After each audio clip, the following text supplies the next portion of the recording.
Shalom Bapak Ibu Saudara-saudara yang saya kasih dalam Tuhan. Hari ini kita jumpa lagi di program Sermon Today. Kita bersyukur kepada Tuhan yang sudah menolong kita, menyertai kita dalam hidup kita masing-masing.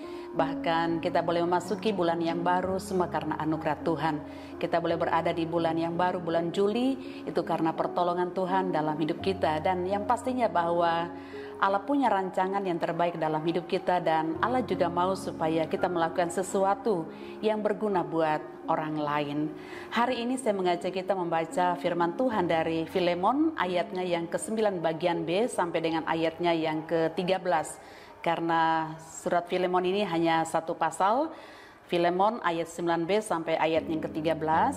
Firman Tuhan berkata demikian: Aku Paulus yang sudah menjadi tua, lagi pula sekarang dipenjarakan karena Kristus Yesus, mengajukan permintaan kepadamu mengenai anakku yang kudapat selagi aku dalam penjara, yakni Onesimus. Dahulu memang dia tidak berguna bagimu, tetapi sekarang sangat berguna baik bagimu maupun bagiku. Dia kusuruh kembali kepadamu, dia, yaitu buah hatiku. Sebenarnya aku mau menahan dia di sini sebagai gantimu untuk melayani aku selama aku dipenjarakan karena Injil. Hari ini saya memberikan renungan atau judul renungan berguna bagi orang lain. Saya mengambil dari kata-kata Rasul Paulus di dalam suratnya, dalam bacaan kita hari ini, ketika dia menyampaikan permohonan kepada Filemon. Filemon adalah seorang yang terpandang, seorang yang kaya, dan seorang yang punya budak yang bernama Onesimus. Filemon ini memberikan rumahnya untuk dijadikan sebagai tempat ibadah bagi jemaat yang ada di Kolose. Dalam permohonan Rasul Paulus kepada Filemon, kata ini yaitu berguna bagi orang. Ya, dikatakan bahwa Rasul Paulus berkata, dahulu memang dia tidak berguna bagimu, tetapi sekarang sangat berguna baik bagimu maupun bagiku. Paulus menambahkan kata sangat berguna, artinya bahwa bukan hanya sekedar berguna, tetapi ternyata Onesimus yang adalah budak dari Filemon ini sangat berguna. Bukan cuma untuk Filemon, tetapi juga Rasul Paulus berkata berguna baik bagiku. Bapak Ibu Saudara-saudaraku yang saya kasih dalam Tuhan, mungkin kita pernah mengenal seseorang yang memiliki karakter dan sifat yang sangat menyebalkan, menjengkelkan, yang membuat hati kita tidak happy kalau dia ada di sekitar kita atau ada bersama-sama dengan kita. Kita tidak nyaman kalau dia ada bersama dengan kita atau ada dalam komunitas kita. Maka kita berusaha untuk menghindar dan menjauhi dia. Namun seiring berjalannya waktu, orang tersebut berubah dan menjadi seorang yang menyenangkan dan menyukakan, serta sangat berguna, sangat membantu, bukan cuma kita tapi juga untuk orang lain. Dan itulah yang seharusnya Tuhan inginkan dalam hidup kita masing-masing. Mungkin juga dulu kita adalah orang yang tidak menyenangkan bagi orang lain. Kita dulunya orang yang tidak berguna bagi orang lain. Dengan berjalannya waktu kita mengiring Tuhan, kita memiliki keintiman dengan Tuhan, maka seharusnya kehadiran kita menjadi sesuatu yang dirindukan oleh orang-orang di sekitar kita. Kita juga bisa berguna bagi orang-orang di sekitar kita. Bapak Ibu Saudara-saudara yang saya kasih dalam Tuhan Yesus Kristus, Onesimus yang dibicarakan dalam surat Paulus kepada Filemon adalah seorang budak dari Filemon yang pernah menjadi seorang yang tidak berguna bagi Filemon. Mengapa? Karena pikiran yang sempit dari Onesimus ini yang melakukan sesuatu, atau menurut tafsiran bahwa dia mencuri barang milik dari Filemon tuannya, dan itu sangat merugikan Filemon tuannya. Bapak Ibu Saudara-saudaraku yang dikasihi oleh Tuhan, akibatnya apa yang dilakukan oleh Onesimus dengan perbuatannya merugikan Filemon, dia melarikan diri. Dan luar biasa karena apa? Dalam pelariannya dia berjumpa dengan Rasul Paulus di penjara. Bapak Ibu Saudara-saudaraku yang saya kasih dalam Tuhan, saya mau katakan bahwa tidak ada sesuatu apapun yang terjadi secara kebetulan dalam hidup kita. Bahkan ketika kita melarikan diri dari realitas sekalipun, ya, pada akhirnya kalau kita dalam rancangan Tuhan, maka Tuhan punya rencana yang terbaik dalam hidup kita. Siapa yang sangka, bahkan Onesimus pun juga tidak pernah berpikir bahwa satu saat dia akan bertemu dengan Paulus di dalam penjara. Justru pertemuan mereka di penjara inilah yang menjadikan Onesimus berjumpa secara pribadi dengan Tuhan. Karena Paulus membimbing Onesimus untuk mengenal Tuhan. Bapak Ibu saudaraku yang dikasihi oleh Tuhan, akibatnya adalah dari bimbingan Rasul Paulus kepada Onesimus untuk mengenal kebenaran inilah yang menjadikan seorang yang berguna bagi pekerjaan Tuhan. Dia berguna bagi Paulus selama Paulus berada di penjara, tapi juga dia berguna buat Filemon di kemudian hari. Bapak Ibu saudaraku yang dikasihi oleh Tuhan Yesus Kristus, bahkan yang sangat menarik lagi, sebutan atau sapaan yang diungkapkan oleh Rasul Paulus. Ada beberapa kata yang digunakan oleh Paulus tentang Onesimus. Dia berkata, anakku, buah hatiku, saudaraku yang kekasih, dan yang terakhir, berguna.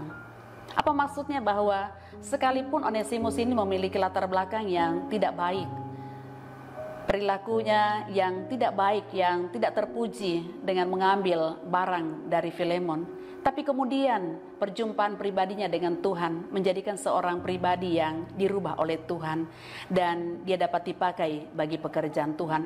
Itu sebabnya Paulus menyebutnya sebagai buah hatinya, sebagai saudara yang kekasih dan seorang yang berguna. Bapak Ibu saudara-saudaraku yang dikasihi oleh Tuhan, masing-masing kita punya latar belakang yang berbeda-beda. Sebelum kita mengenal kebenaran, sebelum kita mengenal Yesus, sebelum kita mengalami perjumpaan pribadi dengan Tuhan, mungkin kita banyak merugikan keluarga kita. Kita banyak merugikan suami kita, istri kita, ataupun mungkin orang tua kita, dan rekan-rekan kerja kita, rekan-rekan di sekitar kita, di perusahaan di mana kita bekerja. Ataupun mungkin juga tetangga-tetangga kita pun juga dirugikan oleh keberadaan kita waktu itu. Namun saya mau katakan bagi kita bahwa ketika kita percaya kepada Yesus, ketika kita menerima Yesus sebagai Tuhan dan Juru Selamat kita secara pribadi, kita terus bertumbuh dalam pengenalan benar akan Tuhan, maka seharusnya yang sekalipun dulu mungkin kita merugikan orang lain, merugikan keluarga kita, kehadiran kita tidak disukai oleh orang lain, tapi dengan perjumpaan pribadi kita dengan Tuhan, kita berguna buat suami kita, kita berguna buat istri kita berguna buat orang tua kita berguna buat anak-anak kita berguna dimanapun kita berada, dalam pekerjaan, di lingkungan masyarakat, dimanapun kita berada. Bapak Ibu saudara-saudaraku yang dikasihi oleh Tuhan, kita bisa berguna bagi orang lain dalam banyak hal, dalam banyak cara. Seperti mungkin kita bisa membantu secara finansial atau materi. Kita bisa membantu orang lain dengan tenaga yang kita miliki. Kita bisa membantu orang lain dengan pikiran ataupun nasihat-nasihat yang kita bisa sampaikan kepada mereka. Dan yang paling mudah dan yang dapat dilakukan oleh siapapun juga, yaitu melalui doa kita. Kita seringkali lupa bahwa dengan kita mendoakan orang lain, suami kita, istri kita, orang tua kita, anak-anak kita, anak mantu, mertua, cucu-cucu kita, tetangga-tetangga kita, rekan kerja kita, itu adalah bagian di mana kita melakukan apa yang menjadi tugas dan tanggung jawab kita, yaitu menjadi berkat buat orang lain. Bapak Ibu saudara-saudaraku yang dikasihi Tuhan, karena itu mulailah dalam hidup kita, ya, dalam lingkungan kita yang terkecil, dalam keluarga, dalam komunitas kita, dimanapun kita berada, kita boleh menjadi orang yang berguna, dirindukan oleh orang-orang di sekitar kita. Kiranya kebenaran firman Tuhan pada saat ini boleh memotivasi, mendorong Bapak Ibu saudara-saudara sekalian untuk kita bisa berguna bagi orang-orang di sekitar kita. Onesimus sangat berguna bukan cuma untuk Filemon majikannya, tapi juga Paulus yang sedang dalam penjara oleh karena Injil. Bahkan firman Tuhan berkata, hati Paulus sangat dihiburkan dengan kehadiran Onesimus di sekitarnya. Menurut catatan sejarah, Onesimus bersama Polikarpus membina jemaat di Efesus. Ia juga dipakai Tuhan untuk mengumpulkan tulisan-tulisan yang kini kita kenal sebagai Perjanjian Baru. Sesuatu hal yang tak pernah terbayangkan oleh Onesimus sebelumnya. Lihatlah bahwa Kalau kita mau memulai, bukan nanti tapi sekarang, maka kita tidak tahu bagaimana Allah punya rancangan yang terbaik untuk hari-hari kita ke depan. Jadilah orang yang berguna dimanapun kita berada bagi sesama kita. Mari kita berdoa.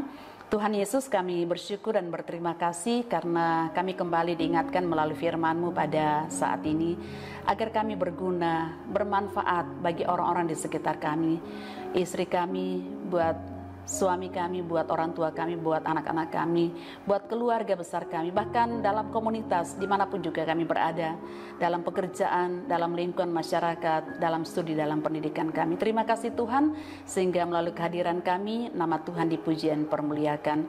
Berkati seluruh jemaat Tuhan dalam aktivitas tugas dan kegiatan kami masing-masing di sepanjang hari ini. Tangan Tuhan akan terus menuntun, membimbing, menolong, menyertai, bahkan menjadikan kami orang yang berguna dimanapun kami berada. Kami berdoa dalam nama Yesus, haleluya, amin.